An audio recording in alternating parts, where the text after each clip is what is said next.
December 10th, 1953. A soldier, a man who commands other men in battle, is awarded the most prestigious peace prize, the Nobel. Why would a military man be awarded a peace prize? The man is George C. Marshall, professional soldier, five-star general, and leader of 10 million Americans in the ground and air forces from 1939 to 1945. The answer is simple. If not for Marshall's leadership in keeping the Allied coalition together and in mobilizing and organizing America for war, the totalitarian powers might have ruled our planet. If not for his efforts through the Marshall Plan to restore peace to the battered villages and cities of both friends and former enemies, poverty, despair, and continued violence would have made our victory hollow. George C. Marshall was indeed worthy of the Nobel Peace Prize.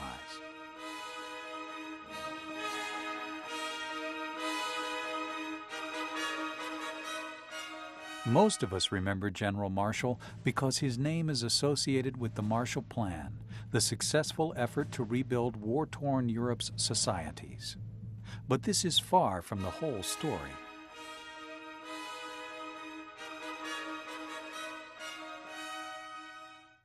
Marshall's grand success started out humbly enough. He admitted to being a mediocre student as a child, with the exception of his favorite subject, history. At the Virginia Military Institute, his academic achievements were modest. From the beginning, George Marshall had the ability to lead. In 1901, he became his class's military leader, finishing as first captain of the Corps of Cadets.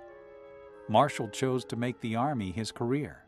He quickly demonstrated self-discipline, hard work, and great compassion as an infantry leader. Marshall learned from experience and showed a keen aptitude for correctly judging people. In 1906, he sought and received an appointment to attend school at Fort Leavenworth, Kansas, then the Center of Advanced Technical Thinking in the Army.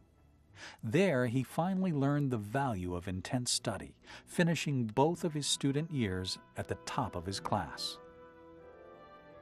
He was held over 2 more years to teach other students. Over the summers and after graduation, he served as an instructor with National Guard units. Through all these experiences, George Marshall learned perhaps the most important lesson of his early career, one that would last throughout his life: an understanding and deep regard for America's citizen soldiers. More lessons came fast and furious during the First World War. Aside from demonstrating brilliant and creative tactical thinking, Marshall's days with the American Expeditionary Forces in France taught him all about logistics, coalition warfare, politics, and the kind of leadership skills that would benefit Marshall and his nation in later years. Marshall's greatest teaching assignment began in 1927, when he became head of instruction at the infantry school at Fort Benning, Georgia. In his 5 years at Fort Benning, Marshall reformed the way infantry leaders were taught. Those reforms created one of the greatest classes of military leaders in history. More than 200 of these men served as generals in World War II. They proudly called themselves Marshall's men. During the time that I served with him from 1940 to 1945, that the best insight that he got about the quality of the 8 million men and women that were men, I guess, were being drafted was the experience he had when he served for 2 years at Vancouver Barracks in the state of Washington, where there were 27 of the CCC camps, Civilian Conservation Corps.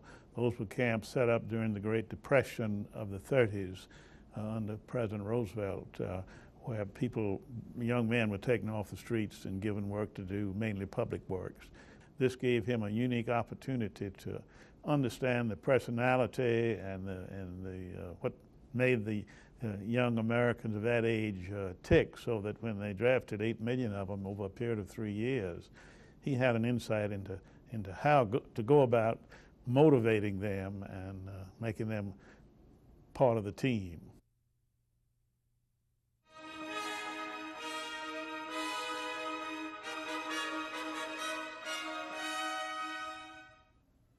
By the early 1930s, Army Chief of Staff Douglas MacArthur said of Marshall, "He has no superior among infantry colonels." Brought to the War Department in Washington in 1938 as a one-star general to be head of the War Plans Division, Marshall soon became Deputy Chief of Staff.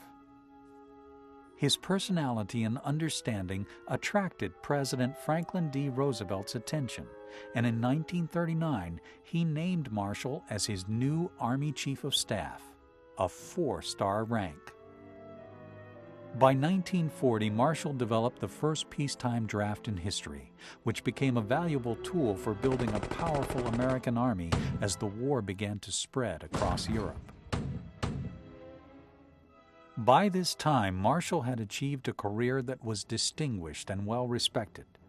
But George Marshall had no way of knowing that all his prior experiences served only as preparation for the monumental tasks that lie ahead.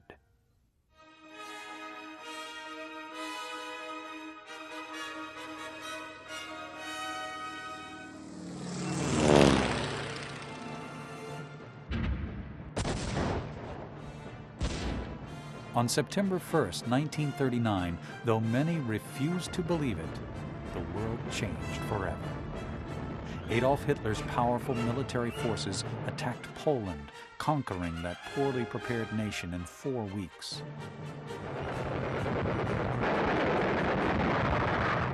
The fighting was the most destructive in human history. 55 million people were killed in nearly every part of the globe. The war was fought in dank jungles, in the sea and in the skies, in battlefields and laboratories and factories, and in the offices of General George C. Marshall. World War II was fought by coalitions, not just of different nations, but also of American air and ground forces, Army and Navy forces, military and civilian forces. By showing a unique understanding of warfare, of the workings of American society, and the needs of our allies, George Marshall kept these coalitions operating successfully.